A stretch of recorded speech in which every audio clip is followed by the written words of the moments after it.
Recorded मिल जाता है लोगों को, तो धीरे धीरे लोगों की संख्या घट रही है कि रिकॉर्डिंग मिल जाता है।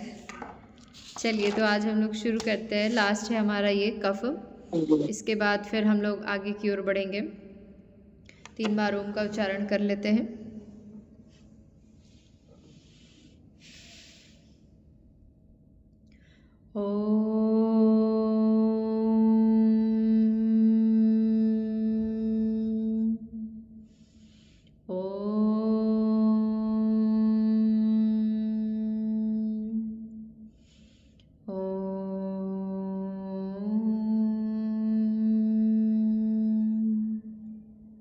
चलिए तो कफ दोष के बारे में जैसा कि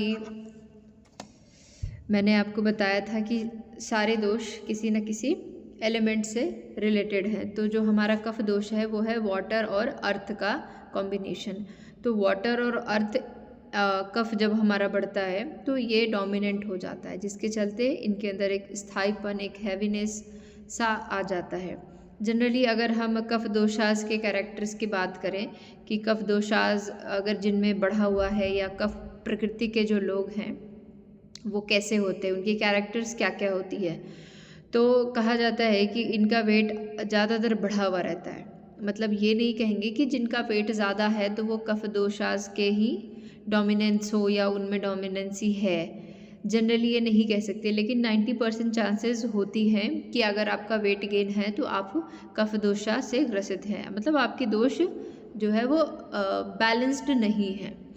ऐसा हम जानते हैं कि हमारा शरीर ये तीनों दोष से मिलकर बना है, तो तीनों दोषों का होना भी बहुत ज़रूरी है, लेकिन तीनों दोषों का सम रहना बहुत ज़रूरी है। 3 दोष हमें जो मिले हैं अगर वो बैलेंस्ड हैं तो हमारे लिए वो लाभप्रद हैं, लेकिन अनबैलेंस हो जाएंगे तो ये सारी चीज़ें आपको देखने को मिलेंगी।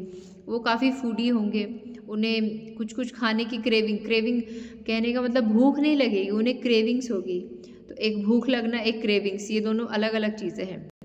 भूख यानी कि आपके पेट की ज़रूरत है, आपकी पेट आपको वो सूचित देख करेगी, एक इन्फॉर्मेशन भेजेगी आपको कि अभी कुछ दो इसको, पेट खाली है, उसे चाहिए, बॉडी की नीड्स है वो।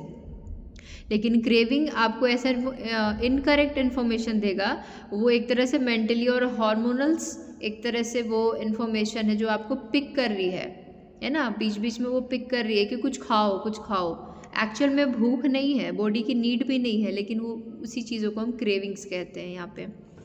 तो फूडी होंगे काफ़ी ज़्यादा। देखा जाए तो इनके जो बाल है और जो स्किन है वो काफ़ी अच्छे होते हैं, सॉफ्ट होते हैं, लेकिन फिर यही है कि स्किन में बहुत जल्दी रिंकल्स भी आने के चांसेस होते हैं। बाल इनके ज़्यादातर सॉफ्ट होते हैं, अच्छे होते हैं। इनकी जो इंड्योरेंस है काफ़ी अच्छी होती है, स्टैमिना भी अच्छा होता है, टॉलरेंस, कोई भी चीज़ को सहने की क्षमता इनके अंदर बहुत अच्छी होती है। फिज़िकल स्ट्रेंथ भी अच्छा होता है, वज़न काफ़ी होता है ज़्यादातर, लेकिन फिज़िकली भी काफ़ी स्ट्रॉन्ग होते हैं। ये फोकस तो होते हैं किसी भी चीज़ में, फोकस तो होते हैं, मगर काफ़ी लेज़ी होते हैं किसी भी एक्शन को लेने के लिए। किसी भी चीज़ पे इन्होंने फोकस कर लिया कि ये करना है, लेकिन अब स्टार्ट करने टाइम में उन्हें लेज़ीनेस आएगी, तो एक्शन इनका काफ़ी स्लो रहता है। ठीक है, लेज़ी होने के कारण इन्हें काफ़ी ज़्यादा नींद भी आएगी, ये लेटे रहना पसंद करेंगे, मतलब फिज़िकल एक्टिविटीज़, चलना फिरना, घूमना फिरना इन्हें बहुत कम पसंद आएगा, ना के बराबर। कम बोलना, अकेले रहना, ऐसा इनका नेचर होता है।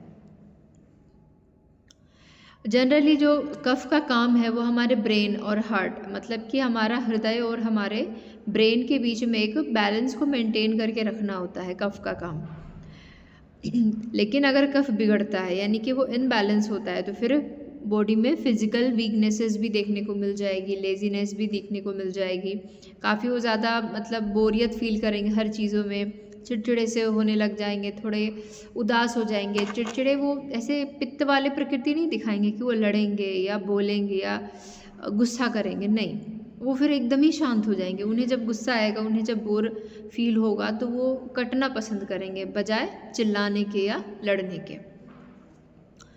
अब और जैसे स्पेशली उनमें डिप्रेशन फिर वो बढ़ेगा, जब आप कम बोलोगे, कम बात करोगे, तो अपने मन में उस चीज़ों को दबा के रखोगे तो धीरे धीरे फिर डिप्रेशन की समस्याएं बढ़ने लग जाएंगी। इमोशनली स्पिरिचुअली आप काफ़ी अपने आप को असहाय और अकेला महसूस करेंगे। और लंग्स रिलेटेड प्रॉब्लम इस स्टेज में यानी कि कफ के बढ़ जाने के कारण लंग्स में बहुत सारे बीमारियां स्पेशली लंग इन्फेक्शंस होने के चांसेस हो जाते हैं। ठीक है, क्रेविंग्स आपकी बढ़ेगी विच मीन्स आपके हार्मोन्स काफ़ी ज़्यादा इम्बैलेंस हो रहे हैं, जिसके चलते आपकी डाइजेशन भी काफ़ी गड़बड़ होगी। और डाइजेशन गड़बड़ होगी तो खाया वो पचेगा नहीं, फिर खाया वो पचेगा नहीं मीन्स कि आपको वोमिट फील आना, थोड़ा थोड़ा खाया लेकिन आपको वोमिट फील हो रहा है, नोजिया फील हो रहा है ना, इस तरीके की चीज़ होगी। तो हम कह सकते हैं कि स्लो डाइजेशन हो जाएगा और कॉन्स्टिपेशन की समस्या भी बढ़ सकती है। और फिर धीरे धीरे जब उनकी वेट बढ़ने लग जाएगी, एक होता है कि व्यक्ति का अगर 1-2 केजी वज़न या ज़्यादा से ज़्यादा 4-5 केजी वज़न बढ़ा तो व्यक्ति उसको कम करने के लिए मेहनत कर लेता है। लेकिन अगर वही 20-25 केजी वेट गेन हो गया है तो उस स्थिति में लोग कहीं ना कहीं मन से बहुत थक जाते हैं कि अच्छा कल से करेंगे, परसों से करेंगे, ऐसे करेंगे, वैसे करेंगे। तो आप ऐसा देखते होंगे क्योंकि 1 से 2 केजी घटाने में कम मेहनत लगती है, लेकिन 25-30 केजी घटाने में काफ़ी मेहनत लगती है। और जब वो कम सोचते हैं कि कम समय में हो जाए या कुछ जल्दी हो जाए, फास्ट हो जाए, और नहीं होता है तो मानसिक रूप से हार मान जाते हैं। ठीक है, तो जिसके चलते उनमें जो फिज़िकल एक्टिविटीज़ है वो भी क्षमता घट जाती है, यानी कि वो व्यक्ति काफ़ी ज़्यादा मोटा हो जाएगा। मतलब वो सोचते कि आज से करेंगे वज़न कम, कल से वज़न कम करेंगे, सोचते बैठते क्या कहीं ना कहीं वो अपने हार्मोन्स को दबाएगा, खाना पचेगा नहीं, कॉन्स्टिपेशन बढ़ जाएगा और धीरे धीरे 10 से 25 केजी तक उसके वेट गेन हो जाएंगे। और फिर तो वो वज़न कम करने से रहा, फिर वो वज़न कम करने का नाम नहीं लेगा और उनके अंदर इच्छा नहीं जागृत होगी, जिसके चलते वेट गेन होता है।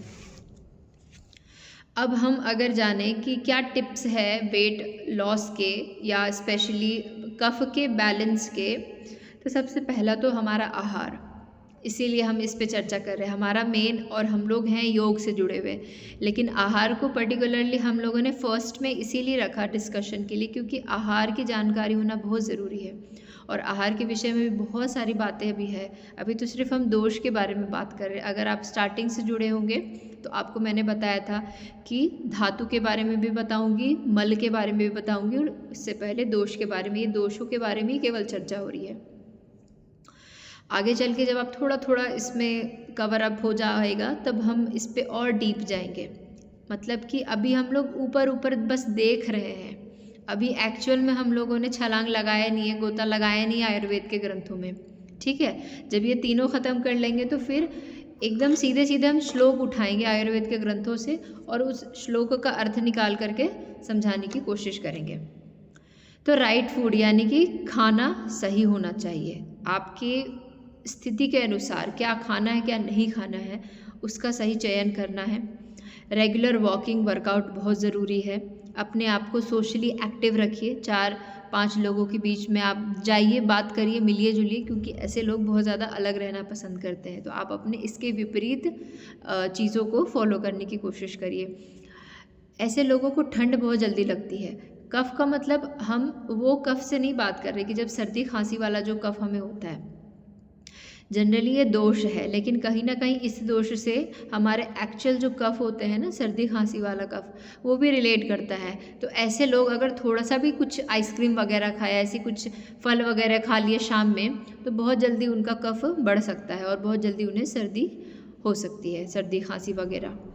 तो बेस्ट है कि आप उन्हें अवॉइड करने के लिए कहें जितना हो सकेगा आइसक्रीम या ऐसे फल वगैरह, खट्टे फल स्पेशली, तो वो बेस्ट रहेगा उनके लिए। साथ ही कोशिश करें कि वो गर्म कपड़े पहन के रहे, गर्मी के दिन में नहीं, ठंड के दिनों में ठंड ना भी लगे तो भी वो गर्म कपड़े पहन के रहे, ताकि बॉडी में हीट जनरेट रहे या हीट बनता रहे, जिसके चलते उनकी कफ बैलेंस रहे।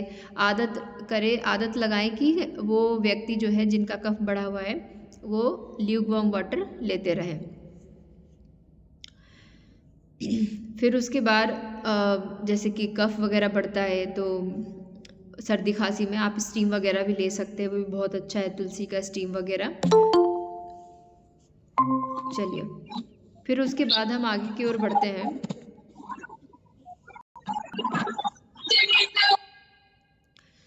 आयुर्वेद में हम इस पे कल चर्चा करना चाहेंगे षड्रस के बारे में।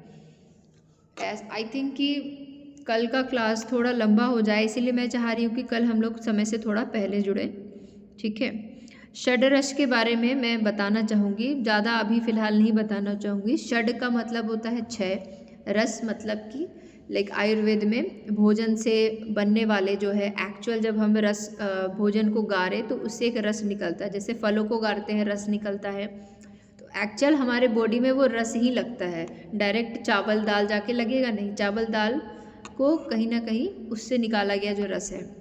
तो इसीलिए आयुर्वेद में षड्रस का बहुत वर्णन है। तो षड्रस क्या है? 6 प्रकार के रस हैं। तो दोष के अनुसार आपके जैसी दोष है, अगर कि पित्त बिगड़ा हुआ है तो कौन कौन से दोष लेना सही होगा, कफ बिगड़ा हुआ है तो कौन कौन से, और वात कौन कौन से। तो कफ में कहा गया है कटु, तिक्त और कषाय। कटु, तिक्त और कषाय। कटु में आपका करेला आ गया, तिक्त में आपका मिर्च आ गया, और कषाय में आप जैसे अनार का एक फल ले सकते हैं, वो हल्का कषायपन होता है उसके अंदर। और क्या नहीं खाएं? तो मीठा एकदम मना है, खट्टा फल भी मना है, खारा चीज़ भी उनको अवॉइड करने के लिए कहा जाता है। अब मैं एक और चीज़ यहाँ पे कहूँगी, तभी मैं आगे बढ़ूँगी। आयुर्वेद के अकॉर्डिंग ये कहा जाता है कि खट्टे फल वर्जित है कफ वाले पेशेंट्स को, लेकिन फिर हम ऐसा क्यों करते हैं कि नींबू और शहद को हल्के ल्यूकवार्म मतलब हल्के गर्म पानी में लेना अच्छा माना गया है कि आपकी वेट इससे घटती है। जब खट्टे फल को मना किया गया है तो फिर हम नींबू और आंवला क्यों प्रेफर करते हैं कफ में? तो यहाँ पे आयुर्वेद ये कहता है कि हर खट्टा चीज़ खट्टा नहीं होता। कहने का मतलब अगर वो बाहरी रूप से स्वाद में अगर वो खट्टा आपको लगता है तो वो एक्चुअली खट्टा नहीं होता है। एक सेकेंड जी। तो हाँ, हम ये कह रहे थे कि जो नींबू है और आंवला है, ठीक है, नींबू और आंवला जो है वो कटु रस में आते हैं। वो स्वाद में खट्टा ज़रूर होते हैं लेकिन वो कटु में आते हैं, ठीक है। और इसीलिए फिर यहाँ पे हम नींबू और आंवला का वर्णन करते हैं कि हमारे कफ को ये गिराने के लिए, कफ को कम करने के लिए अच्छा है। और कहीं ना कहीं नींबू के अंदर ये बताया गया है कि पेट को साफ रखता है, क्लीन करता है। जैसा हम लोगों ने भी सिम्टम्स में भी देखा कि कॉन्स्टिपेशन इनकी अधिक रहती है। तो कटु रस है, तो कटु रस के साथ साथ हल्का ये वार्म भी होता है। नींबू जो है ना वो हल्का सा इसकी तासीर गर्म है। मैं ये नहीं कहूँगी कि उसकी तासीर ही गर्म है, मैं ये कहूँगी कि गर्माहट उसके अंदर है कहीं ना कहीं। और शहद, शहद सबसे उपयुक्त माना गया है कफ दोष के लिए। अगर कफ दोष में अगर मैं किसी एक खाद्य पदार्थ की चर्चा करूँ कि आप एक शब्द में बताओ कि कफ को कम करने के लिए क्या है, तो वो है शहद, ठीक है। जैसे कि पित्त को कम करने के लिए घी था, उसी प्रकार से वात को कम करने के लिए क्या था? तिल, ठीक है। तो जैसा मैं कह रही थी कि इसीलिए नींबू और ये शहद का मिश्रण हल्के गर्म पानी के साथ ले लेना चाहिए। शहद को बहुत ज़्यादा गर्म पानी में ना लें, इसका ख्याल रखिएगा। और फिर मैं क्या बताने वाली थी, खैर अभी मेरे दिमाग से वो निकल गया है। खैर मैं अगर आगे बढ़ूँ तो त्रिकटु चूर्ण, त्रिकटु चूर्ण भी इसके लिए काफ़ी अच्छा माना गया है। तो त्रिकटु चूर्ण का भी आप सेवन कर सकती हैं। तो त्रिकटु चूर्ण में क्या आता है? सौंठ आता है, जिसको कि हम कहेंगे वो जिंजर का जो पाउडर होता है ना, अदरक को सुखाने के बाद उसके जो पाउडर बनती है वो सौंठ हो गया। सौंठ है, पिपली है और काली मिर्च है। इन तीनों के मिश्रण को ही हम त्रिकटु चूर्ण कहते हैं। तो आप 1 ग्राम की मात्रा में इसका सेवन कर सकते हैं। और हाँ, मैं ये कहना चाह रही थी, मैं जो भूल गई थी, कि अगर आपका कफ काफ़ी ज़्यादा बढ़ा हुआ है तो आप नींबू, शहद और गर्म पानी, हल्का गर्म पानी लें। लेकिन इस चीज़ का भी ध्यान रखें कि नींबू आपके पित्त को बढ़ाता है। अगर आपके बॉडी में कफ और पित्त दोनों एक साथ खराब है, बिगड़े हुए हैं, तो इस चीज़ का भी ध्यान रखें कि रेगुलर वे में कंटिन्यूअसली लंबे दिनों तक नींबू का सेवन ना करें, वरना आपकी कफ तो कम हो जाएगी लेकिन पित्त आपका बहुत ज़्यादा फिर बढ़ जाएगा। तो इस चीज़ का ख्याल रखिएगा कि हमें दोषों को सम करना है, ठीक है। इतना ज़्यादा हमें मतलब एक्सेस किसी भी चीज़ का सेवन करना सही नहीं है, तो इस चीज़ का ध्यान रखिएगा। अब जैसे कि नॉर्मल वे में मैं अगर बताऊं तो अनाज के लिए, अनाज में आप जो बार्ली है ना, तो बार्ली की जो बार्ली का जो आटा है उसका आप सेवन कर सकते हैं, उसकी रोटियां वगैरह ले सकते हैं। साथ ही होल व्हीट फ्लावर, अगर गेहूं का आटा जो है वो चोकर सहित है, वो सब चीज़ें आप लें। ओट्स है, किनोआ है, राइस लेस क्वांटिटी, चावल भी ले सकते हैं लेकिन कम मात्रा में। जो अरवा चावल होता है स्पेशली, अब अरवा चावल ही लोग हर जगह बोलते हैं, मुझे एग्जैक्ट नहीं मालूम क्योंकि आप लोग अलग अलग जगह से बिलोंग करते हैं। तो जिस एरिया में मैं रहती हूँ वहाँ पे उसे अरवा चावल कहते हैं। और एक होता है हाफ बॉइल्ड राइस जिसको कहते हैं उसना चावल भी। तो जो उसना चावल है वो थोड़ा गैस कम बनाता है, वो इजीली डाइजेस्ट भी हो जाता है, तो वो प्रिफ़र किया जाता है कि आप ले सकते हैं हाफ बॉइल्ड राइस। लेकिन जो अरवा चावल है ओरिजिनल तो है मगर वो थोड़ा हैवी होता है हमें पचाने के लिए, तो आप इस चीज़ का भी थोड़ा ध्यान रखें। एक बार अपने ऊपर एक्सपेरिमेंट करके देखें कि आपको क्या सूट कर रही है, क्या पच रही है, क्या नहीं पच रही है, ठीक है। फिर अगर मैं दाल की बात करूँ, है ना, तो दाल में आप जो है कि प्रोटीन का अच्छा सेवन आपको करना चाहिए, क्योंकि जैसा मैंने कहा कि कफ दोष में अक्सर लंग्स पे ही अटैक जल्दी होता है। तो साथ ही साथ लंग्स को बचाए रखने के लिए और स्पेशली बॉडी में कैलोरीज़ को हमें कम करना है ना, कार्ब्स को ज़्यादा नहीं लेना है, बजाय इसके हम प्रोटीन्स को थोड़ा सा बढ़ा सकते हैं।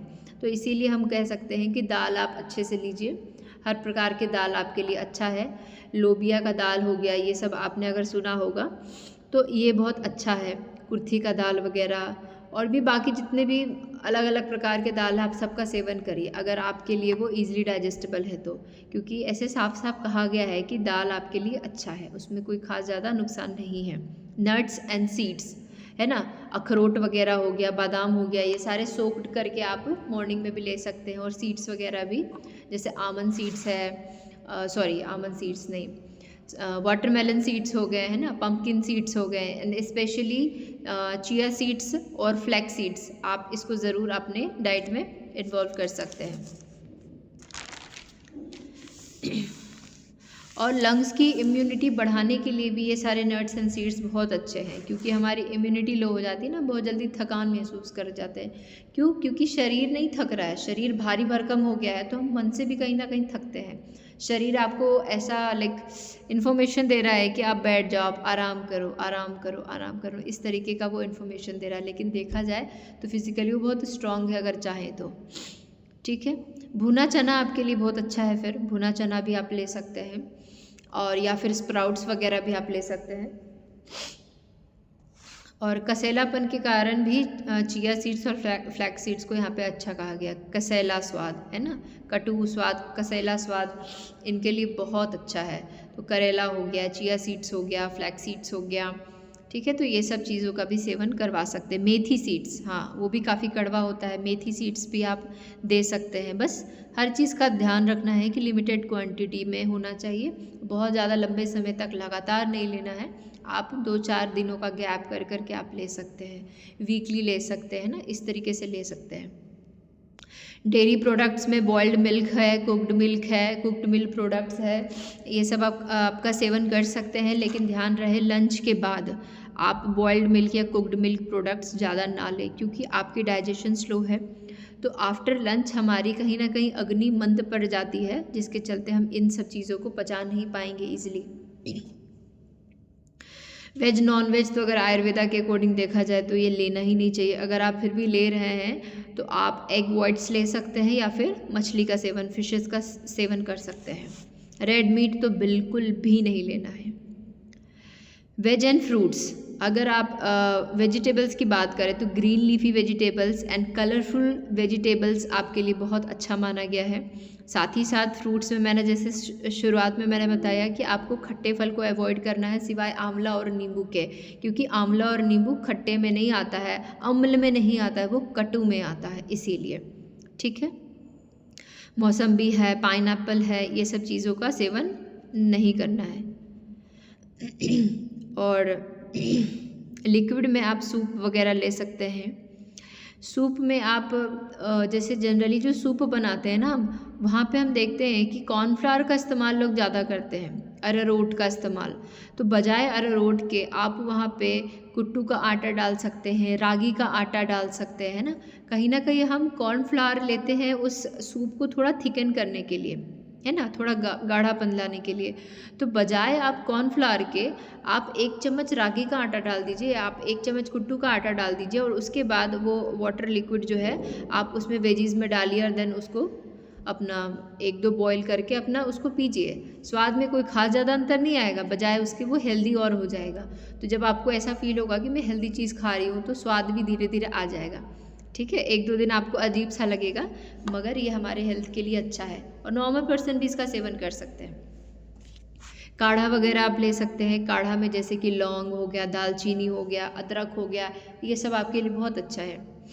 हर्बल टीज़ वगैरह भी आप ले सकते हैं, तुलसी का चाय है ना, कहवा वगैरह। कहवा भी एक तरह से कह लीजिए कि ये मेजरली इंडिया से तो मैं नहीं कह सकती, लेकिन हाँ इसमें जो इंग्रेडिएंट्स जैसे तुलसी भी है, मिंट लीव्स भी है, लौंग भी है, इलायची भी है, अदरक भी है ना। तो ये सब चीज़ें, और कहीं ना कहीं इसमें रोज़ का भी लाइक है कि आप रोज़ पेटल्स को सुखा करके भी डाल सकते हैं इसके ऊपर से। तो कहवा भी आप इवनिंग में आप ले सकते हैं। और ये सब चीज़ें, लौंग जो है स्पेशली लौंग वाटर, दालचीनी वाटर, ये आपके लंग्स को भी हेल्दी रखता है और वेट लॉस को भी कंट्रोल करता है। स्पाइसेस में आप हल्दी, काली मिर्च, अदरक, सौंठ, लौंग, दालचीनी का सेवन अच्छे से कर सकते हैं, इसमें कोई खास ज़्यादा दिक्कत नहीं है। तो और एक और चीज़ मैं बता दूँ, आयुर्वेद और साइंस का मिश्रण जो कि आजकल काफ़ी फेमस हो रहा है इंटरमिटेंट फास्टिंग के रूप में। तो यहाँ पे आयुर्वेद को भी एक तरह से प्रेफरेंस आजकल मिल रही है, साइंस में भी, कि आयुर्वेद की बहुत सारी चीज़ों को आज हम साइंस वाले लोग भी लागू कर रहे हैं, जिसे हम फास्टिंग के रूप में, इंटरमिटेंट फास्टिंग के रूप में आज फॉलो करते हैं। तो 16 आवर फास्टिंग का जो प्रावधान है कफ वाले लोग के लिए बहुत अच्छा है, बजाय पित्त वाले लोगों के लिए। ठीक है, तो आप अपने डाइट चार्ट को इस तरीके से बनाना है आपको कि उसमें 16 घंटा का आप उपवास रखें, बजाय इतने से इतने आप उसको अपने अकॉर्डिंग फिट कर सकते हैं, चेंज कर सकते हैं कि आप अगर इतने से इतने बजे खाते हैं तो ठीक है आप खाइए, जैसे भी खाइए, लेकिन आपको 24 घंटा में 16 घंटा आप कैसे भी किधर से निकाल लीजिए, लगातार आपको 16 घंटे फास्टिंग में रहना है। ठीक है, फिर है ओमाड का भी वर्णन है। ओमाड यानी O for 1, M for meal, A for only A and D for day, 1 meal a day, यानी कि एक दिन में केवल एक बार ही भोजन करना है, बाकी टाइम आप फ्रूट्स, वेजिटेबल्स, सूप, है ना, इस तरीके की चीज़ लेते रहें, बजाय वो एक होता है ना फुल प्लेट, एक जो इंडियन थाली है वो आप दिन भर में एक बार ही लें। आप स्मूदी वगैरह ले सकते हैं, बहुत अच्छा है। अगर आपको भूख लग रहा है, आप कुछ ज़्यादा लिक्विड नहीं ले पा रहे, पचा ले रहे हैं, तो आप स्मूदी लें, थोड़ा सा वो हैवी भी होगा, टेस्टी भी होगा, एंड कह लीजिए कि आपके पेट को भी काफ़ी समय तक वो भर के रख सकता है। तो ग्रीन स्मूदी, तो ग्रीन स्मूदी में हम क्या क्या ले सकते हैं, लौकी, पालक का पत्ता ले सकते हैं, कुछ पालक के पत्ते, अगर वो नहीं है तो मेथी के पत्ते ले सकते हैं। ठीक है, एक ग्रीन टमाटो यानी कि एक हरा रंग का जो टमाटर है जो भी पूरा अच्छे से पका नहीं है वो, और थोड़ा सा अदरक, थोड़ा सा काली मिर्च स्वादानुसार, और स्वादानुसार शहद। तो सबसे पहले तो लौकी और पालक को अच्छे से पीस ले या कट कर ले और उसे अच्छे से पका लें। ठीक है, टमाटर भी आप अच्छे से चॉप करके डाल दें या पीस लें, या इन सब चीज़ों को पीस लें और पीस करके इसे अच्छे से थोड़ा पका लें, और पका लेने के बाद फिर हल्का सा हनी दे करके, हनी फिर ध्यान देना है कि एकदम गरम गरम में नहीं डालना है, हल्का वो ठंडा हो जाए, देन उसके बाद हनी डाल सकते हैं उस पर। काफ़ी लोग इसे कच्चा भी लेते हैं, अगर आप हैं एबल कच्चा लेने के लिए, इन सब चीज़ों को पीस करके इसकी स्मूदी तो छाना नहीं जाता है ना, वो थोड़ा सा गाढ़ा ही होता है, तो आप ये सब चीज़ें ले सकते हैं। और अगर मैं योग की बात करूँ तो आप कपालभाति, सूर्य नमस्कार, और जो आसन में है जैसे वीरभद्रासन, पहला वीरभद्रासन, दूसरा यानी वॉरियर पोज 1, वॉरियर पोज 2, अर्धचंद्रासन, ठीक है, त्रिकोण आसन, हेड स्टैंड, त्रिशासन, सर्वांगासन, उत्तानासन, फॉरवर्ड बेंडिंग, पर्वतासन, और ये कह सकते हैं ये पार्श्वोत्तानासन, मतलब कि ये थोड़ा थोड़ा आप उत्तान पाद, मतलब कि ये भी फॉरवर्ड बेंडिंग है, लाइक थोड़ा सा साइड बेंडिंग होते हुए। आप इन आसनों के नाम्स को नोट कर लीजिए, आप इसे सर्च करिएगा, आपको आसानी से ये सब कुछ मिल जाएगा। अगर कुछ नहीं कर पाते इनमें से तो कपालभाति और भस्त्रिका, ये 2 प्राणायाम तो बहुत अच्छा आपके लिए लाभकारी है, आपके कफ को कम करने के लिए, आपके वजन को भी कम करने के लिए। ठीक है, किसी का कोई क्वेश्चन है, डाउट है तो आप पूछ सकते हैं। मैं देखिए जो मैं बता रही थी ना आपको अभी कि नींबू और आंवला, ये प्रमाण हम कैसे लें, कैसे हम माने कि ये हमारे खट्टे अम्ल में ना आकर के कटु में आते हैं। तो आयुर्वेद में आपके चरक संहिता, आयुर्वेद के सब ग्रंथ हैं, तो चरक संहिता जो है उनके जो चैप्टर 27 है, उस 27 चैप्टर में श्लोक नंबर 258 यानी 258 में ये लिखा हुआ है, सर्वोपि खट्टे फलानि कफम वर्धयन्ति केवलम आम्ल की नींबू च कफम प्रशमयते, प्रशमयेत। इसका अर्थ है कि सभी खट्टे फल कफ को बढ़ाते हैं, लेकिन केवल आंवला और नींबू कफ को शांत करते हैं। तो ये साफ साफ अब क्लियर है। 27 वर्स 258 यानी 258 चरक संहिता में यह वर्णित है कि केवल सारे खट्टे फल, खट्टे मतलब कि खट्टे फलों का निषेध है इसमें, लेकिन केवल आंवला और नींबू को छोड़ करके, क्योंकि वो खट्टे अम्ल में नहीं आते हैं, वो कषाय में आते हैं। तो आज के क्लास को हम यही समाप्त करते हैं। मैम हाँ जी, अभी हमें यही नहीं पता हमारी बॉडी में वात पित्त कफ है या नहीं है, कुछ अभी ये नहीं पता ना। तो अभी मैंने हमारी बॉडी किस टाइप की है हाँ मैंने अभी बता दी है, लेकिन हम ढूंढ नहीं पा रहे ना, मतलब अपने आप को कर नहीं पा रहे हम। आप सबसे पहले अपने जितने कैरेक्टर्स आप जो खुद से आप विजुलाइज कर पा रहे हैं, आप फील कर पा रहे हैं, आप उसको एक जगह नोट करिए। नोट करने के बाद मुझे वो सारे चीज़ों को ग्रुप में सेंड करिए, जैसे कि आपका वज़न, आपका हाइट, आपकी फ़िज़िकल एक्टिविटीज़ क्या है, आपकी फ़िज़िकल एबिलिटीज़ क्या है, आप क्या क्या कर रहे हैं और क्या क्या कर सकते हैं, जॉइंट पेन तो नहीं हो रहा है, हेयर लॉस तो नहीं हो रहा है, आइज़ येलोइश तो नहीं हो रहा है, यूरिन आपके येलोइश तो नहीं हो रहे हैं, मुंह से बदबू तो नहीं आ रहा है, डाइजेशन कैसा है, स्टूल पास कैसा है ना। साथ ही साथ आपके इमोशनल पैटर्न्स क्या है, आप इमोशनली बहुत ज़्यादा स्ट्रॉन्ग है या बहुत ज़्यादा वीक है, आपको एंग्जाइटी डिप्रेशन हो रहा है या फिर आप नॉर्मल रहते हैं, या आपको बहुत ज़्यादा अकेलापन पसंद है। तो ये सारे इतने सारे कैरेक्टर्स जो हैं आप उनको नोट करिए।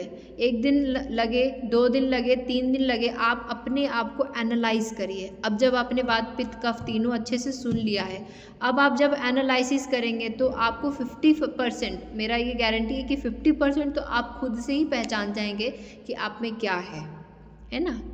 तो बहुत सारे हमारे हाथ, हमारे जैसे मैं बोल रही हूँ तो मेरा, आप देखते होंगे कि मैं थोड़ा फास्ट बोलती हूँ, है ना, मेरा पिच हाई है, तो आप यहाँ से पकड़ सकते हैं कि मैम का ज़रूर वात बढ़ा हुआ है, तभी वो फास्ट बोलती है। और कोई होते हैं ना कि आप पूछो, मैं 2 मिनट आराम से सोचूंगी फिर बताऊंगी, धीरे धीरे बोलूँगी, मीन्स कि कफ बढ़ा हुआ है, कफ डोमिनेंस है, इसीलिए बहुत अस्थिरता से, बहुत प्यार से वो बात करते हैं।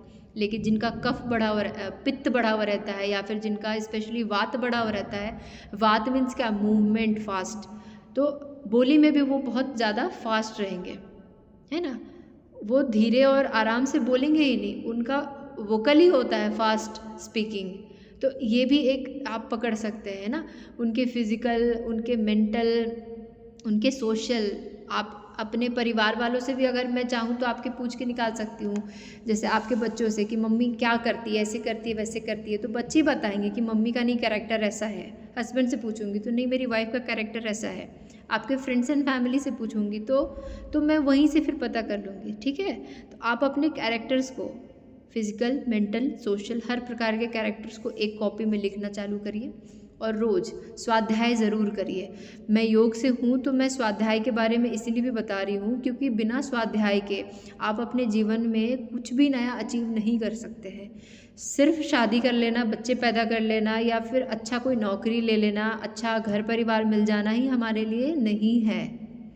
हम ह्यूमन बींग्स हैं, हम कोई पशु या जानवर नहीं है कि हमें खाने के लिए मिल जाए, रहने के लिए मिल जाए, सोने के लिए मिल जाए, है ना, तो बस ये है, नहीं। हम तो ये सब चीज़ डिज़र्व करते हैं और मिल भी रहा है हमें, लेकिन एक्चुअल हमारा गोल क्या होना चाहिए लाइफ का, कि हम अपने सारे रिस्पॉन्सिबिलिटीज़ को पूरा करते हुए भी अपने अध्यात्म मार्ग पे आगे बढ़ें। जिस चीज़ में लोग फंसे हुए हैं हम उससे एक लेवल ऊपर उठें। फिज़िकली तो लोग खुश रहना चाहते हैं, मेंटली भी खुश रहना चाहते हैं, मगर एक्चुअली जो हमारा जो सोल पावर का जो लेवल है उसको हम लोग फील करें, है ना। हमारा असल मोटो क्या है इस इंसान के रूप में जन्म लेने का। ये अगर ये तन मिला है, ये मनुष्य योनि मिली है, तो केवल खाने पीने और यही सब ऐश मौज करने के लिए, पैसे कमाने के लिए, घूमने फिरने के लिए नहीं ना। तो स्वाध्याय से हमें यही पता चलेगा ना। स्वाध्याय का मतलब होता है स्व, यानी कि स्वयं, अध्ययन, अध्याय यानी कि स्वयं का अध्ययन करना, सेल्फ स्टडी, है ना। आप दूसरों के बारे में तो बोल लोगे कि फलाना व्यक्ति ऐसा है वैसा है। आप कॉपी कलम लेके बैठो, शाम में, रात में, जब भी आप फुर्सत में हो, दिन दोपहर, जब भी आप लिखो कि आप में क्या क्या गलतियां हैं, आप में क्या क्या निगेटिविटीज़ है, और ये अपने आप से उस डायरी में लिख के प्रॉमिस करो कि आप इतने दिनों के अंदर अपने इस प्रॉब्लम को चेंज करके किसी अच्छे पॉजिटिव एटीट्यूड में आप उसको कन्वर्ट करोगे। आप खुद से अध्ययन करो। क्यों आप दूसरों से झूठ बोल सकते नहीं, मैं फॉलो करती हूँ, लेकिन अपने आप से झूठ नहीं बोल पाओगे। आप सभी के लिए मैं ये कह रही हूँ, मैं खुद के लिए भी कह रही हूँ। कहीं ना मैं ऐसा नहीं है कि मैं बहुत ज़्यादा परफेक्ट हूँ, है ना। हम सभी कहीं ना कहीं गलतियाँ करते हैं और उसको छुपाते भी हैं, और पता भी है कि हमने गलतियाँ की हैं, है ना। तो हम दूसरों से तो छुपा लेंगे, लेकिन खुद से नहीं छुपा पाएंगे, है ना। खुद से नहीं छुपा सकते। तो अगर हम रेगुलर अपनी गलतियों को नोटिस करें तो कहीं ना कहीं किसी ना किसी दिन हम गलती करेंगे ही नहीं, है ना। इतने अटेंटिव रहना है। तो जब तक हमारा शरीर भीतर से स्वस्थ नहीं है, सात्विक नहीं है, पवित्र नहीं है, तो हमारे विचार कैसे पवित्र होंगे, ठीक है। हमारे सेंसेस कैसे हमारे कंट्रोल में आएंगे। हम चाहते हैं कि हम वहाँ नहीं देखें, हम नहीं देखेंगे, क्योंकि हम लोगों ने अपने आहार को कंट्रोल किया है। हम लोगों ने सात्विक आहार लिया है, विच मीन्स हम अपने सेंस ऑर्गन्स को, है ना, अपनी कॉग्निटिव पावर्स को अच्छा कर रहे हैं। अपने बोलने, अपने सुनने, अपने व्यवहार, महसूस करने की है क्षमता को अपने आप में उसको कंट्रोल कर रहे हैं। क्या करना है, क्या नहीं करना है, ये सब हमें पता है, लेकिन कंट्रोल नहीं कर पाते हैं। तो तभी होगा जब हमारा आहार सात्विक होगा। और हम अगर योग से जुड़े हुए हैं तो निरंतर प्राणायाम और थोड़े देर मेडिटेशन का अभ्यास ज़रूर करना है। ये हम नहीं कह रहे कि मेडिटेशन आपने कर लिया, मेडिटेशन जब आप एक्चुअल में जाएंगे तो फिर वापस आएंगे नहीं, मगर हमें कोशिश करना है कि मेडिटेट वे में हम थोड़ा सा जी के देखें। उस 2 मिनट के लिए ही सही, हम उस 2 मिनट में अपने सारे रिश्ते नाते, अपनी सारी जिम्मेदारियाँ, सारे जो भी गुस्सा है, दर्द है, पेन है, सब कुछ हम परे रख दें और बस अपने आप से कनेक्ट होने का ऐसा फील करें कि we are connect to our self, है ना। अपनी आत्मा से कनेक्ट होना है, अपनी आत्मा से महसूस करना है। आत्मा इन सेंस की बॉडी और आत्मा नहीं, बॉडी तो कुछ है ही नहीं, भूल जाना है हमें बॉडी को। जब बॉडी भूल गए तो सारे सेंस ऑर्गन्स गए, है ना, ये सब कुछ गया, तब हम असल स्वरूप में स्थित होंगे। तो खैर ये बहुत बड़ा विषय है, मैं ज़्यादा इसमें गहराई में नहीं जाऊँगी अभी फ़िलहाल, ठीक है। आप टॉपिक मुझे दें, क्योंकि उससे मुझे पता चलेगा ना कि आपने मेहनत किया, आप सुन रहे हो, तो आप उस चीज़ को लागू कर रहे हो अपने लाइफ में। तो इस क्लास को थोड़ा सा हमें थोड़ा कम्युनिकेटिव वे में लेना है। एंड में हम ज़रूर क्वेश्चन करें। अब कल से आपके क्वेश्चंस आने चाहिए लास्ट में, ठीक है। तो आपको इतनी गहराई से सुनना होगा कि आपको आने चाहिए। आप मुझसे ये क्वेश्चन कर सकते थे कि मैम नींबू तो खट्टा होता है, आंवला तो खट्टा होता है, तो मैं कैसे मानूं कि वो अम्ल नहीं है, मैं कैसे मानूं कि वो कटु ही है। ये मेरे अंदर से था कि मैं भी जानूं, इसीलिए मैंने इसको सर्च किया और अभी तुरंत मैंने आपको कहा कि सुश्रुत संहिता के इस अध्याय के इस श्लोक में ये लिखा हुआ है। तो प्रमाणित रूप से आप बोलिए ना कि मुझे प्रमाण करके दिखाइए, सिद्ध करके दिखाइए कि आप जो कह रही है वो सही कह रही है। ठीक है, तो मज़ा आएगा क्लास का और हमें एक्स्ट्रा नॉलेज गेन करने का भी मौका यस मिलेगा। मैम, अभी फर्स्ट डे की क्लास थी ना सात्विक भोजन, मुझे अब तक है कि वो इसमें लहसुन प्याज क्यों नहीं इंक्लूड होता है। हाँ, तो क्वेश्चन मैंने बोला करना था ना चाहिए। सात्विक भोजन में नहीं होता, देखिए, तो मुझे अब तक है ओके मतलब। ओके, मैं अभी क्लियर करती हूँ इस बात को कि लहसुन प्याज का जो सेवन हम कहते हैं, जनरली जो लहसुन है और प्याज है, देखा जाए तो आयुर्वेदिक पर्सपेक्टिव से उसके बहुत सारे अच्छी मेडिकल प्रॉपर्टीज़ हैं। तो हर पर्टिकुलर बीमारी में हम लहसुन और प्याज का वर्णन करते हैं। लहसुन का सेवन कच्चा करना चाहिए, कोलेस्ट्रॉल लेवल डाउन होता है। प्याज के रस का सेवन करना चाहिए, कान के दर्द में, है ना, बहुत सारी चीज़ में होता है। लेकिन अगर हम उसे सेवन कर रहे हैं, मुंह के द्वारा हमारे पेट में जा रहा है, अगर हम उसे डायरेक्ट कच्चा खा रहे हैं या फिर उसके रस का सेवन कर रहे हैं, तो हमारी बॉडी में वो अलग अलग तरीके से कांटेक्ट बना रहे हैं। ठीक है, मैं एक एग्जांपल, बहुत बेस्ट एग्जांपल आपको दूंगी। तो उसी प्रकार से लहसुन और जो प्याज, उसकी तासीर अगर हम देखें तो थोड़ा गर्म तासीर का होता है। गर्म तासीर मीन्स आपके अंदर वो अग्रेशन को इनक्रीज़ करेगा। ठीक है, अगर आप लहसुन प्याज वर्जित करते हैं, आप नहीं लेते हैं, कोई भी ऐसे गर्म तासीर वाले चीज़ को आप अवॉइड करते हैं, like soft drinks, bakery items, all junk foods और ऑल स्ट्रीट फूड्स, तो यहाँ पे तासीर गर्म होता है क्योंकि ये एक्सेस तेल का इस्तेमाल करते हैं। आप चाइनीज़ फूड में जाएं, एक्सेस वहाँ पे soya sauce and Ajinomoto and all that, बहुत सारी चीज़ों का इस्तेमाल करते हैं। वो सब तासीर गर्म है, जो कि आपके तामसिक और राजसिक प्रवृत्ति को, तामसिक एंड राजसिक प्रवृत्ति को वो बढ़ाएंगे।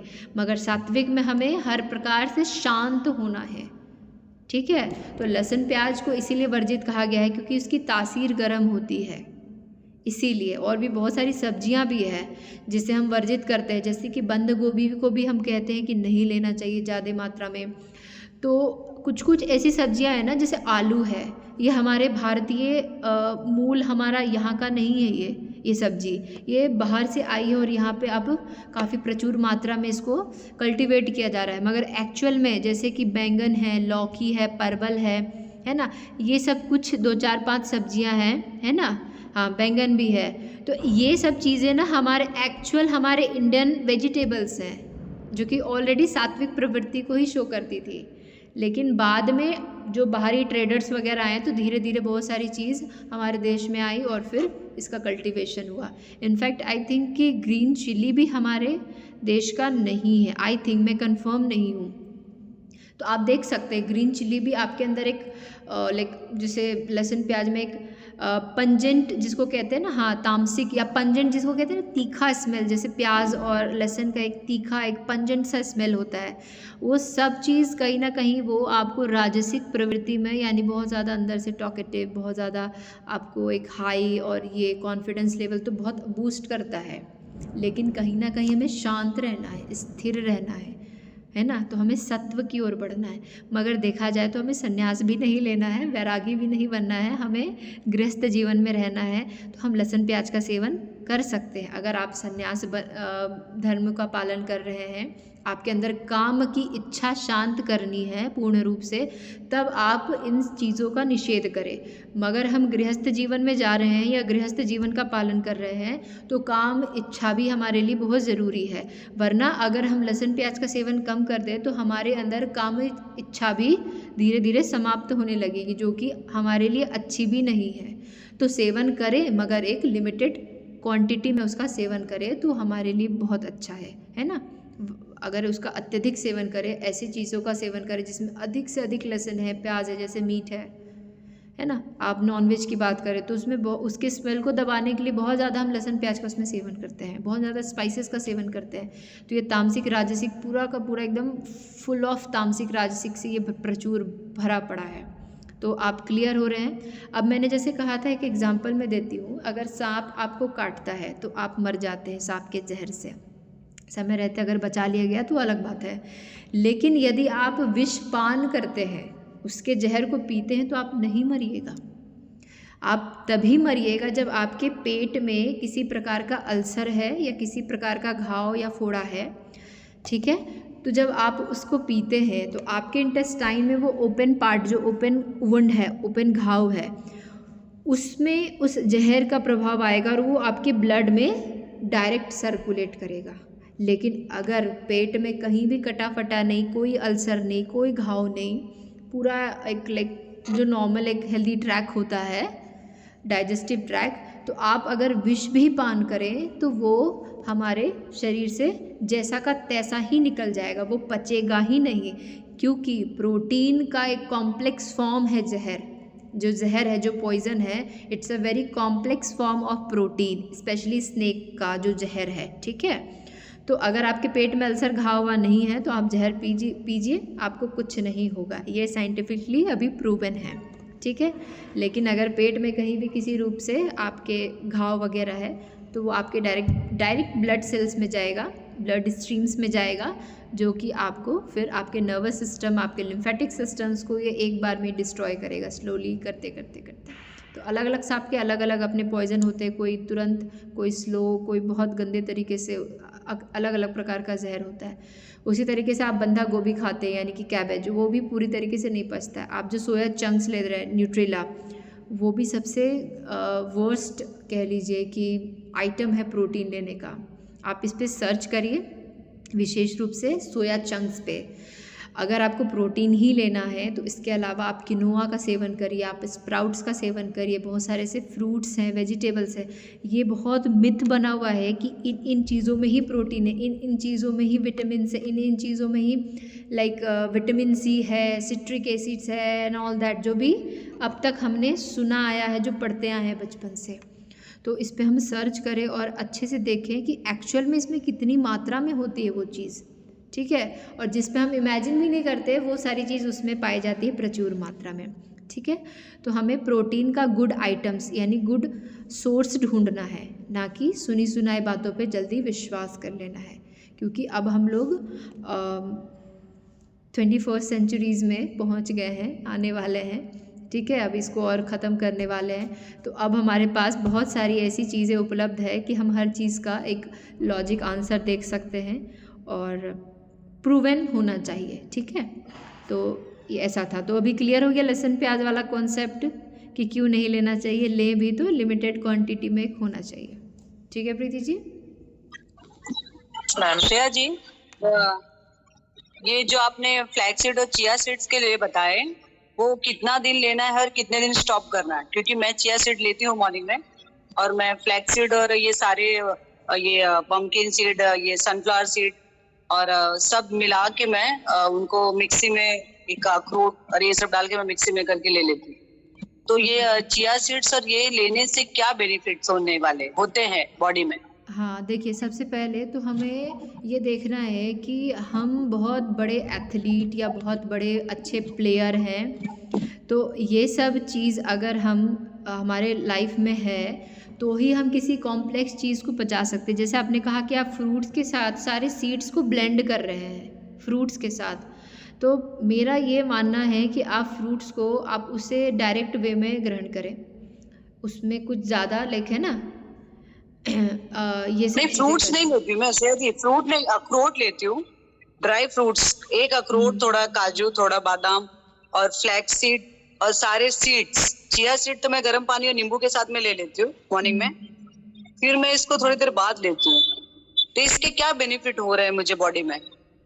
ये आप बोलते ओमेगा 3 मिलता है। ये आप थोड़ा खुद देखिए, खुद एक तरह से जांच करिए कि एक्चुअल में आपके अगर कफ बढ़े हुए हैं, कफ, जैसा आपने कहा कि आपका पहले बॉडी वेट बहुत ज़्यादा बढ़ा हुआ था, ठीक है, तो आपने उसको कंट्रोल किया, तो कहीं ना कहीं चिया सीड्स और जो स्पेशली फ्लैक्स सीड्स है, ये जनरली ये वार्म इन नेचर होते हैं, गर्म होते हैं इसकी तासीर, तो ये आपके कफ को पिघलाने का काम नहीं, ये सीड्स मैंने अभी लेना स्टार्ट किया, और ये जो मैंने वेट अपना कम किया, वो मैंने पहले तो बाहर का सारा खाना स्टॉप किया, और मैंने डीप फ्राई बंद किया, और मैंने सर्केडियम रिदम, मतलब मॉर्निंग से स्टार्ट करके 6:30 तक मैं फिनिश कर देती थी, उसके बाद मैंने कुछ भी नहीं लिया।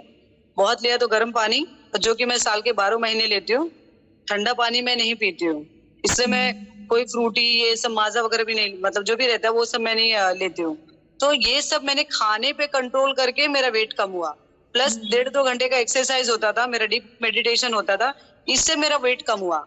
वो भी वेट कम होने के लिए मेरे को 10-12 किलो घटाने के लिए मुझे 1 साल लगे। तो आप जनरली ये जानना चाह रही हैं कि चिया सीड्स लेने के क्या फ़ायदे हैं, है ना? हाँ, क्योंकि मैंने अब स्टार्ट किया है ओमेगा 3, क्योंकि ओमेगा 3 के लिए और ब्रेन के लिए मीन्स बोलते हैं कि ये सब अच्छा है, अखरोट और ये सब। तो मुझे मैंने तो भी लेना स्टार्ट किया है, 1-2 वीडियोस देखे थे, पर हकीकत क्या है वो मुझे थोड़ा पता करना था आपसे। देखिए चिया सीड्स देखा जाए तो ये अच्छा है, इसमें कोई नुकसान नहीं, कोई गलत चीज़ नहीं है ना।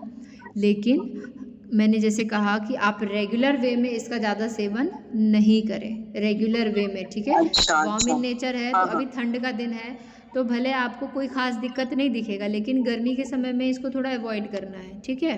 गर्मी के समय में आप अच्छा, इसको अच्छा, वीकली अच्छा। ले लें, है ना, वीक में 1 बार या 2 अच्छा, बार ले लें, अच्छा। कोई ख़ास नुकसान नहीं है। ओके, और मेरा मानना है कि ओके। सुबह-सुबह खाली पेट, सुबह-सुबह खाली पेट केवल गर्म पानी का ही सेवन करें। उसके कुछ देर बाद ही आप टहल-वहल के फ्रेश हो जा रहे हैं, है ना? तो फ्रेश हो जाने के बाद फिर आप कुछ वग़ैरह ऐसा-ऐसा चीज़ लीजिए, ठीक है? अच्छा, अच्छा। और क्योंकि बाकी मैं सुबह-सुबह हल्दी हल्दी, नमक और घी मैं लेती हूँ, ब्लैक पेपर। हल्दी, ब्लैक पेपर और गर्म पानी, ये मैं 3 लेना स्टार्ट मैंने किया था। 3 महीने हो गए, पर बीच में मैं गैप ले लेती हूँ। तो मैं आंवला, अदरक और ये सब का थोड़ा जूस ले लेती हूँ, करी लीव्स।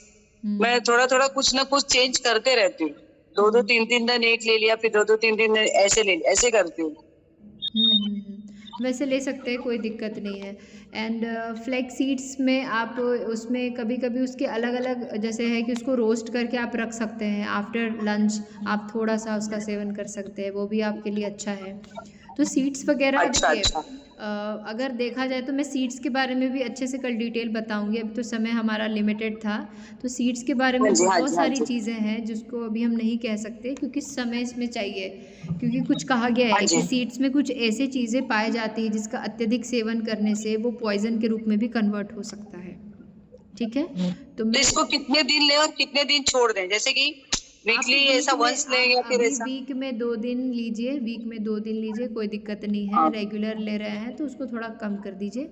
आप नॉर्मल हाँ। मतलब देखिए जितना हो सकता है ना कि हम अपने जीवन शैली को, अपने खान-पान को साधारण और सिंपल करें, लिमिटेड करें, अच्छा, है अच्छा, ना? अच्छा। लिमिटेड करें, बहुत अच्छा, हाँ ज़्यादा जी। नट्स, बहुत ज़्यादा सीड, है ना? कॉम्प्लिकेटेड वे में उसको नहीं लेकर के जाएँ। अच्छा सब है हमारे लिए, ठीक है? हाँ जी। तो जितना नेसेसरी है उतना लें बस। बहुत ज़्यादा हम बॉडी को और लोड ना दें। श्रेया जी, मुझे पूछना था कि ये चूने का पानी, ये हाँ। सिस्ट अगर होता है, जैसे किडनी में सिस्ट कुछ है या फिर जो भी है कैल्शियम, ये नहीं लेना चूने है। का पानी कहाँ तक असर करता है? नहीं लेना है।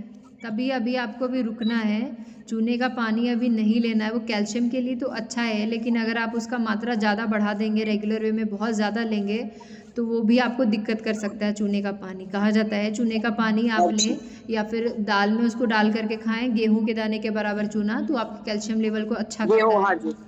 लेकिन हाँ, हाँ, हाँ। अत्यधिक मात्रा में सेवन आप कर रहे हैं और उसके बाद आपको दिख रहा है कि आपके सिस्ट बन रहे हैं, ये मतलब लाइक जैसा आपने बताया किडनी नहीं, के। मेरे सिस्ट था, पर मैं बहुत छोटा सा एक, तो मैं आपसे पूछ रही हूँ कि अगर चूने का पानी, जैसे जैसे हमारी मैडम ने बताए थे ऐसा लेने के लिए, तो मैंने तो लिया नहीं, तो वो लेने से क्या सिस्ट वगैरह खत्म हो जाते हैं? नहीं, ऐसे मैं नहीं कह सकती अभी तुरंत कि वो सिस्ट ख़त्म ही हो जाते हैं। मैं उसको एक बार अच्छे से आयुर्वेदिक पर्सपेक्टिव से देख करके, है ना, तभी आपको कुछ बता पाऊँगी। क्योंकि मेरा हाँ जनरली जी, बैकग्राउंड ओके, योगा का है। तो योग से आप कहीं से भी ओके। प्रश्न करिए, लेकिन आयुर्वेद का जो विषय है वो बहुत गहरा है। तो हर कंडीशंस को देखना अच्छा, पड़ेगा, है ना? तो एग्ज़ैक्ट अभी अच्छा। मैं कुछ भी कॉन्फिडेंशियली नहीं कह सकती कि नहीं लेना चाहिए या लेना ही चाहिए। ठीक है? हाँ, और ठीक है। आपने बोले कि ये दालचीनी और ये सब काढ़ा आप ले सकते हैं, तो वो कैसे हम ले? रात को सोने के टाइम कि मॉर्निंग में? आप देखिए सुबह में, मॉर्निंग में आप हर्बल टी लाइक इस तरीके का आप चीज़ ले सकते हैं, या इवनिंग में अगर आप जैसे चाय लेना पसंद करते हैं तो उसकी जगह आप इन सब चीज़ों को उसकी जगह स्विच कर सकते हैं, है ना? तो इस प्रकार से आप हाँ उसका जी। सेवन कर सकते हैं। तो दोपहर में अगर आपको मन किया कुछ पीने का, है ना, जैसे अगर आप 12 बजे सही समय पे आप दोपहर का भोजन करते हैं तो 2 ढाई बजे के आसपास आपको लाइक कुछ पीने मन कर रहा है तो आप लौंग, दालचीनी वगैरह का कुछ ऐसे हर्बल टी बना लीजिए हाँ और जी, उसको सिप सिप हाँ करके जी। पीजिए तो अच्छा है। तो खाली पेट में ही लीजिए ये सब चीज़ों को, तो आपकी बॉडी में वो ज़्यादा इफ़ेक्टिवली काम करेगा। क्योंकि बहुत हो जाता है, नींबू हनी लेना है आपको, हल्दी पानी लेना है आपको, आंवले का जूस आपको लेना है, और आप बोले थे लेमन, लेमन तो अल्कलाइन है, तो वो तो जाके बॉडी के लिए अच्छा करता है। पर मैं, और ये जो आंवला है वो तो कसैला होता है, तो मैं दोनों ही लेती हूँ, पर थोड़ा थोड़ा सा 2-2 दिन का ऐसे गैप वगैरह देके। हाँ तो हाँ, वही तो समझ में गैप कितने ले सारे लीजिए। पानी हम पिए, हाँ, तो गैप गैप इतना लीजिए, सारा कभी सब कभी कुछ है। पीजिए। मैंने कहा सिंपल वे में कि जब कोई भी चीज़ बढ़े तब आपको सेवन करना है, ये नहीं कि ज़िंदगी भर ही इसी को सेवन करते रहना है। समझ रहे हैं? नॉर्मल खाना पीना है, हाँ, नॉर्मल हंसते खेलते रहना है, क्योंकि योगाभ्यास करते रहना है। वीडियोस हम लोग देख रहे हैं, तो वीडियोस देख मतलब ऐसा कुछ जानकारी के लिए, जैसे कुछ ना कुछ अभी यूट्यूब पे आ ही जाता है, तो वो बोलते हैं कि जैसे कि अगर आप ओमेगा 3 के लिए अगर आपको चाहिए तो आप अच्छा ये हाँ, अश्वगंधा के बारे में कुछ बताइए मुझे श्रेया जी, अश्वगंधा क्या है? अश्वगंधा आपको ओरिजिनल मिलेगा ही नहीं, और अश्वगंधा जनरली ऐसा माना जाता है कि टेस्टोस्टेरोन हार्मोन को बढ़ाने के लिए काफ़ी अच्छा है। ठीक है, बाकी आपके इम्यून पावर को, आपके मेटाबॉलिज्म को अच्छा, इंक्रीज करने के लिए अच्छा है। तो एथलीट्स वगैरह, स्पोर्ट्स पर्सन इसका सेवन करते हैं। तो आपको अश्वगंधा इतनी इजीली मिलेगा ही नहीं, अच्छा, क्योंकि ये बहुत रेयर होता है पहाड़ियों में, और स्पेशली पहाड़ी वाला जो अश्वगंधा होता है ना, माउंटेन्स से जो स्पेशली आते हैं, तो कहा जाता है हाँ कि जी, जब हाँ वॉल्केनो जी, इरप्शन होता है ना, ज्वालामुखी फटता है, तो उससे कुछ पत्थर हाँ जी, वगैरह निकलते हैं, और बहुत साल के बाद वो फिर जब ठंडा होते हैं तो वही उसमें से जो स्पेसिफिक जो स्टोन्स होते हैं उसी में से अश्वगंधा को निकाला जाता है। तो ये काफ़ी रेयर चीज़ है, इसीलिए इसको आप खुलेआम लोग बाज़ार में इसको बेच रहे हैं अश्वगंधा अश्वगंधा बोल के, तो ये रियल अश्वगंधा नहीं है। कहीं ना हाँ कहीं जी, हाँ जी। 90% सही होगा, लेकिन 10% कहीं ना कहीं मिलावट होगा। तो बेहतर है कि हम उस जगह तो ये अपना लेना दिमाग। रहता है हाँ आफ्टर आफ्टर 40, 42, 45 बोलते हैं कि अश्वगंधा लें तो बेहतर होता है। हाँ, क्योंकि 40 के बाद क्या होता है कि हमारी बॉडी वीक होने लग जाती है ना, मेटाबॉलिज्म पावर हमारा डाउन होने लग जाता है। तो आफ्टर 40 थोड़ा इसको लेने से हमें लाइक गुड फील होगा, एनर्जाइज हम फील करेंगे, इसीलिए कहते हैं, है ना। बाकी ज़रूरी नहीं तो है, ये इधर लेते दिमाग लेना लगाना ही नहीं, इतने सारे औषधि हैं, है ना।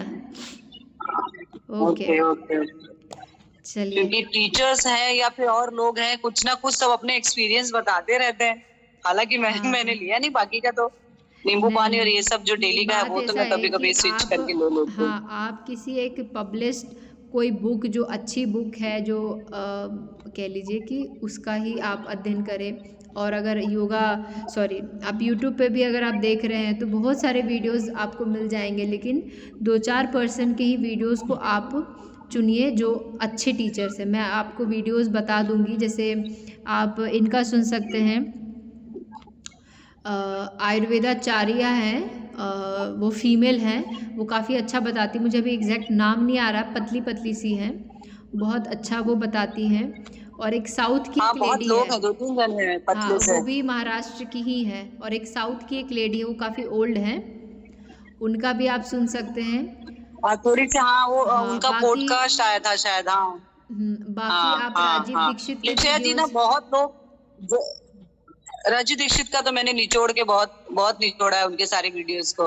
हाँ, तो उनको भी आप सुन सकते हैं, लेकिन अब उनके वीडियोस जैसे कि मैं क्या हाँ, कहूँ, अब वो रहते तो ज़्यादा बेहतर होता और भी कुछ ज्ञान मिलती, लेकिन तभी हमें जितना बहुत मिला तो बहुत उतना बहुत ही सुन के हम उसके काम को, मतलब उसको कर सकते हैं।